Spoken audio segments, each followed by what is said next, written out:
The message wasn't even a message, not really. It was just a notification, a tiny little pop-up on his phone screen that I wasn't supposed to see. He'd left it face up on the counter, something he never did.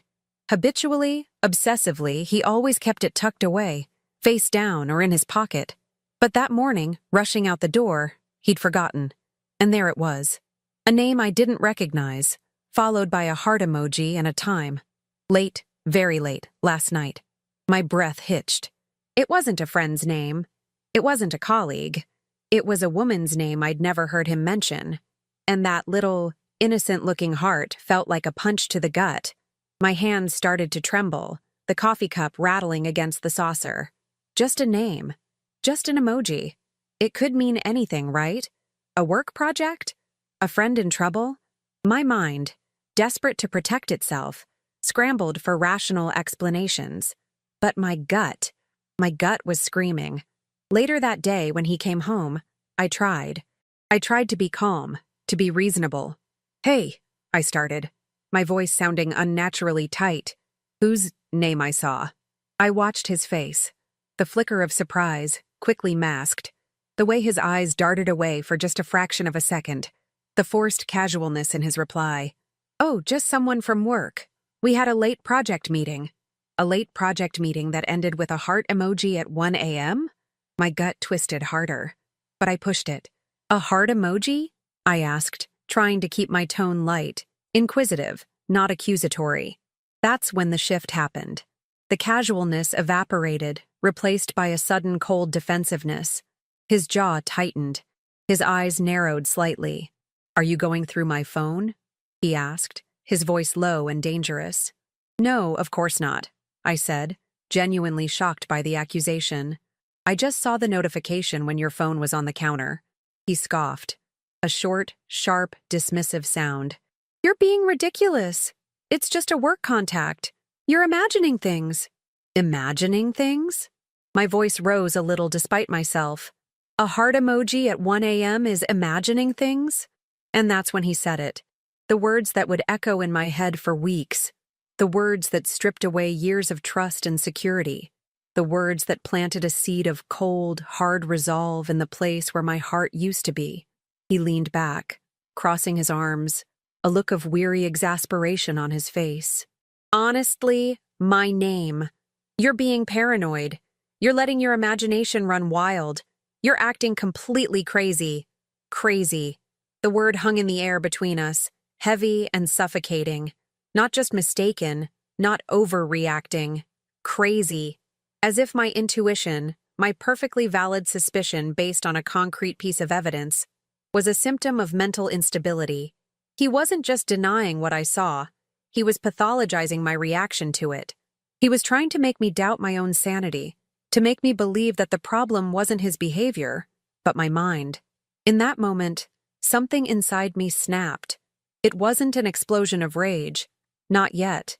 It was quieter, colder, a dawning realization that the man I shared my life with, the man I trusted implicitly, was not only capable of deceit, but was also willing to weaponize my own mind against me to cover his tracks. He didn't just dismiss my feelings, he invalidated my reality. He called me crazy, and in doing so, he underestimated me more profoundly than anyone ever had before. He thought that by labeling me, he could shut me down, make me retreat, make me question everything I knew to be true. He thought he could bury the truth under a mountain of psychological manipulation. What he didn't realize was that calling me crazy didn't make me doubt myself. It made me absolutely, terrifyingly certain. Certain that my suspicions were valid. Certain that he was lying. And certain that I would find out the truth, no matter the cost. The pain of his betrayal was a sharp, immediate wound. But the insult, the sheer audacity of calling me crazy for seeing what was right in front of me, that was the fuel. That was the spark that ignited the slow, burning fire of resolution inside me. I wouldn't just find the truth. I would expose it. And I wouldn't do it quietly. The house, our home, suddenly felt alien. The air felt thick with unspoken lies. Every glance he gave me, every casual touch, felt like a performance. The man I thought I knew had vanished, replaced by a stranger who looked like him, but whose eyes held a calculating coldness I'd never seen before. He thought he had won that exchange, that he had successfully planted the seed of doubt in my mind. He walked away from that conversation looking smug, relieved, probably already planning his next move, confident that he had diffused my paranoia. He had no idea. He had absolutely no idea what calling me crazy had just unleashed. He had just signed the warrant for his own undoing. And I, the supposedly crazy woman, was about to become the architect of his downfall. The silence that followed his accusation wasn't defeat. It was the sound of a plan being born. A quiet, meticulous, devastating plan. After he called me crazy, a strange calm settled over me. The initial shock and hurt were still there, a dull ache in my chest, but they were overlaid by a layer of icy clarity. If he was willing to lie so brazenly and then try to manipulate me into doubting my own sanity, what else was he hiding? What else had I missed? The seemingly small incident with the phone notifications suddenly blew up in my mind, becoming a symptom of a much deeper, more insidious rot. I started noticing everything. The way he suddenly became protective of his phone, taking it with him even to the bathroom. The hushed phone calls that stopped abruptly when I entered the room. The late nights at work that became more frequent. The subtle changes in his behavior. A new cologne I didn't recognize. A sudden interest in his appearance he hadn't shown in years. A certain evasiveness in his eyes when I asked simple questions about his day. Each small detail, insignificant on its own, started to weave together into a tapestry of deception. The gaslighting intensified. When I tried to bring up my concerns again, gently at first, he'd sigh heavily, roll his eyes, and accuse me of being insecure, jealous, or, of course, still hung up on that phone thing. He'd twist my words, make me feel guilty for even having doubts. "Can't you just trust me?" he'd say, his voice dripping with false hurt, making me feel like the villain for questioning his fidelity. He'd talk about how stressed he was with work, implying that my paranoia was just adding to his burden, making me feel selfish for needing reassurance. It was psychological warfare.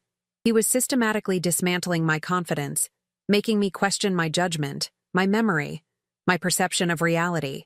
There were times, in the quiet of the night, when I would lie awake and wonder if he was right.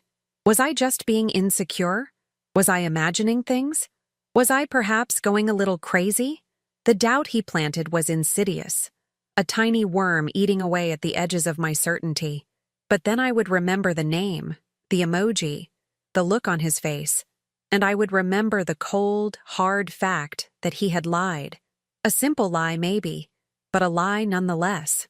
And the way he had escalated from denial to psychological attack was not the behavior of an innocent man. It was the behavior of someone desperate to hide something. What hurt almost as much as his betrayal was the silence of the people around us. His family, who had always seemed so welcoming, suddenly felt distant. His mother, who used to confide in me, became guarded. His brother, who I considered a friend, avoided eye contact. Had they known? Were they complicit? Or were they simply choosing to look the other way, prioritizing family loyalty over truth and fairness? Their silence felt like a second betrayal, a passive endorsement of his actions and his treatment of me. My own family, bless them, were supportive, but they were also far away, living in another state. I couldn't lean on them for daily support, couldn't have them witness the subtle dynamics, the quiet manipulations. When I spoke to my mother on the phone, I'd try to explain, but it sounded so flimsy when put into words. A notification, a look, a tone of voice. Without concrete proof, even their support was tinged with a gentle concern for my well-being, a subtle suggestion that maybe, just maybe, I was letting my anxiety get the better of me. It wasn't their fault.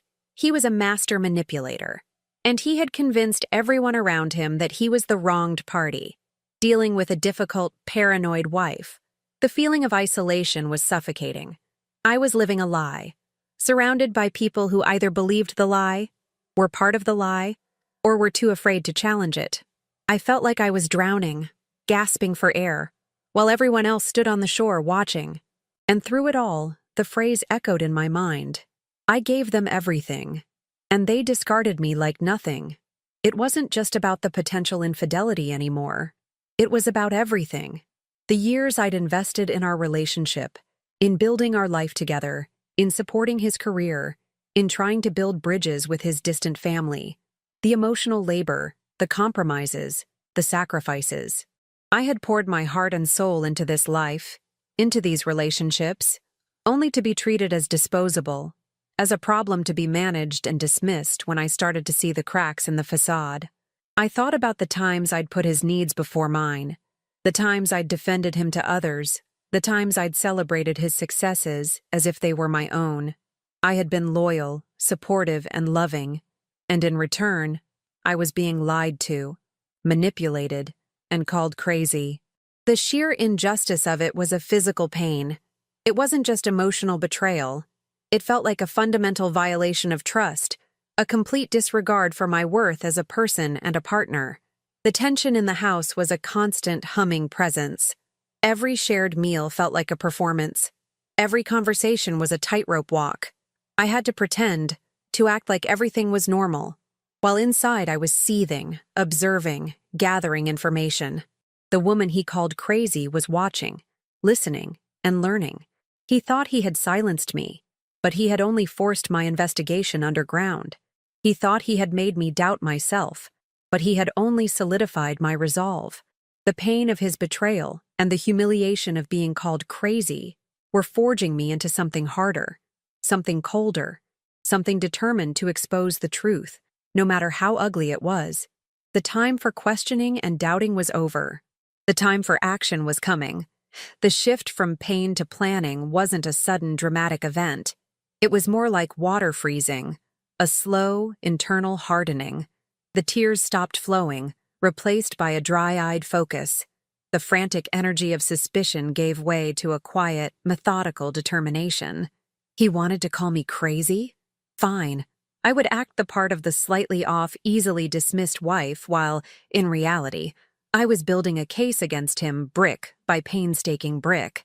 My emotional energy, previously spent on trying to understand why or trying to make him confess, was now channeled into strategy.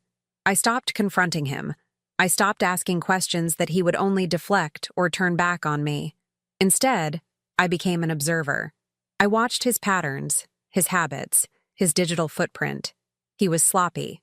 Not overtly, but in the small ways that people become when they feel secure in their deception. He'd leave his laptop open for a moment too long. He'd get a text message preview on his lock screen before he could snatch it up. He'd mention a detail about his late nights that contradicted something he'd said before.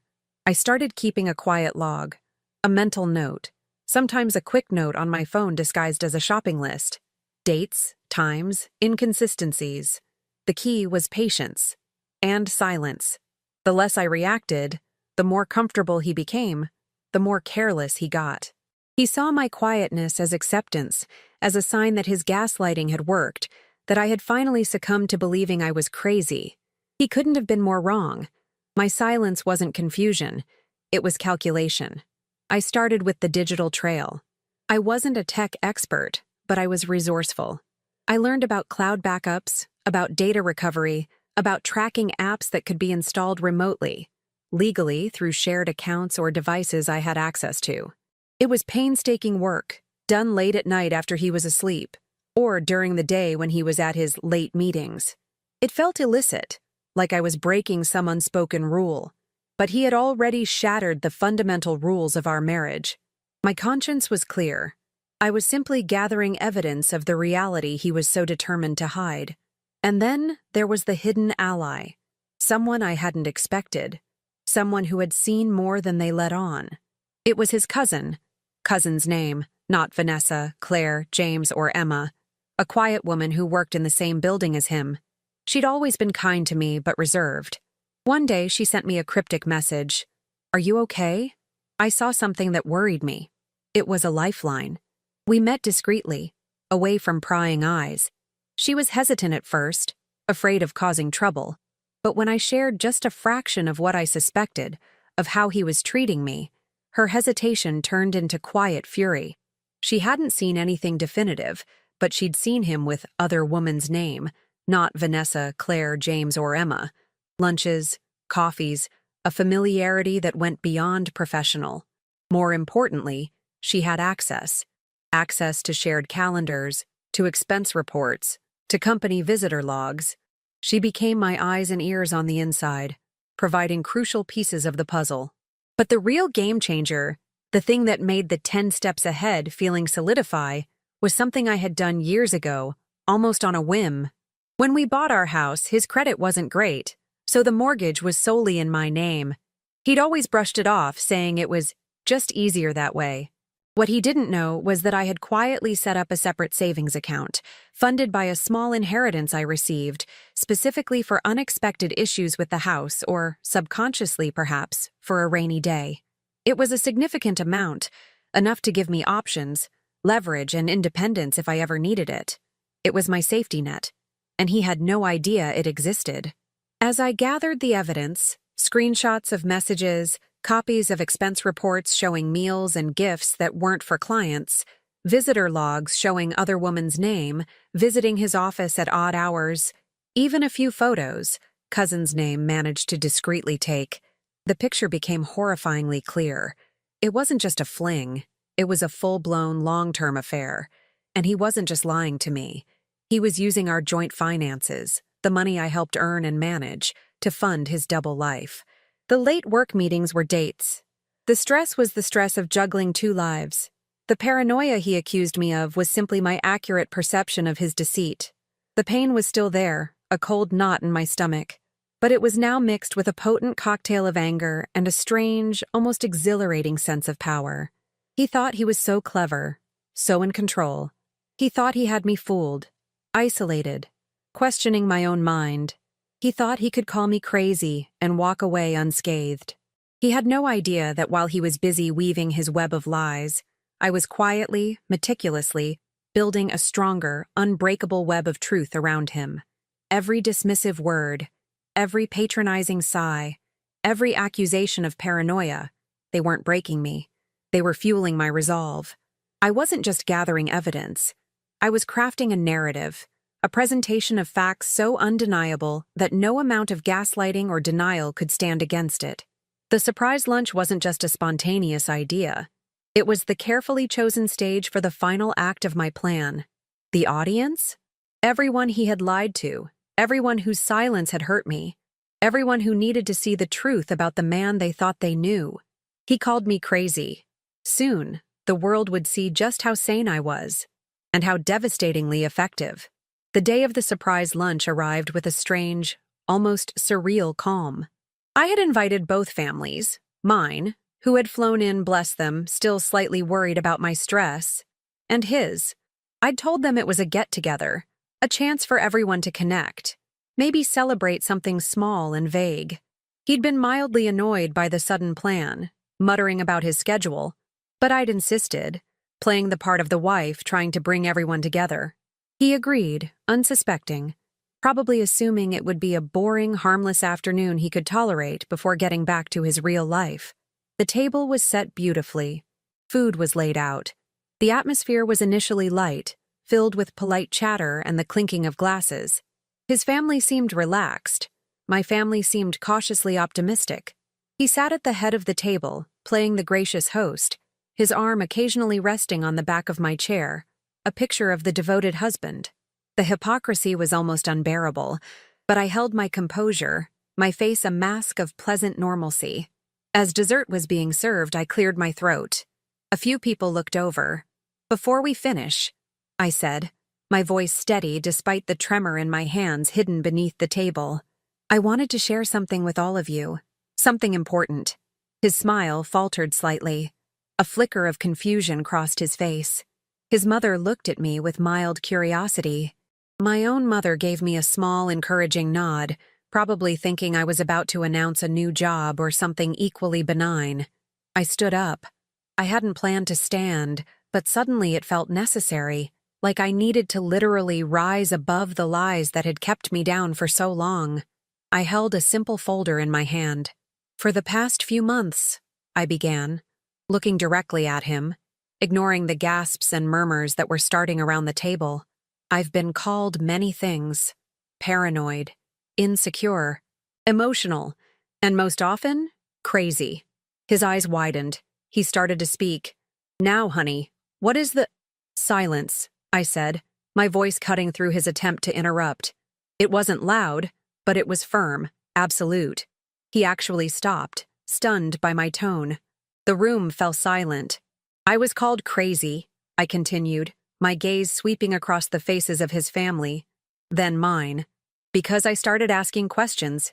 Questions about late nights, about unexplained expenses, about a name and a heart emoji on a phone. His face paled. His mother gasped softly. His brother shifted uncomfortably. "He told me I was imagining things," I said, my voice tinged with the acidic humor I'd cultivated in my solitude. "He told me I was paranoid. He told me the problem was with me, with my mind, not with his actions." I paused, letting the weight of that sink in. "But the thing about being called crazy when you're not is that it gives you a unique kind of clarity. It frees you from the need to be polite, to be agreeable, to care about what people think. Because if you're already crazy, what's the harm in pursuing the truth?" I opened the folder. So I pursued the truth. Quietly, methodically. I began to lay out the evidence. Not dramatically, but factually. "Here," I said, picking up a stack of printed emails and texts, "are communications between my husband and other woman's name, dating back over a year. You'll see they aren't discussing work projects." I slid them towards the center of the table. His brother reached for them, then hesitated, looking at his brother's ashen face. "Here," I continued, pulling out another set of documents, "are expense reports showing dinners, gifts, and even weekend trips paid for with our joint funds, disguised as business expenses." I placed them next to the emails. His mother covered her mouth with her hand. "And here," I said, pulling out the final, most damning piece of evidence, "is a notarized statement from cousin's name." I nodded towards his cousin, who sat quietly, her face a mask of resolve, detailing what she observed and confirming the identity of the woman he has been having an affair with. The room erupted. Gasps, shocked exclamations, his mother's choked sob. His father looked utterly stunned. My family looked devastated, but also, I saw, fiercely protective. He finally found his voice, a strangled whisper. You went through my things? You spied on me? You lied to me." I corrected him, my voice gaining strength. "You betrayed me. You tried to make me doubt my own sanity. This isn't spying. This is seeking justice. This is reclaiming my reality." Then came the final devastating blow, the twist I had carefully orchestrated using the leverage I'd built over years. "Effective immediately," I announced, pulling out another set of official-looking documents. "I am filing for divorce. And because the mortgage for this house, which you have been using to entertain your mistress, is solely in my name, you will be vacating the premises within 24 hours. I slid the documents, legal notices, towards him.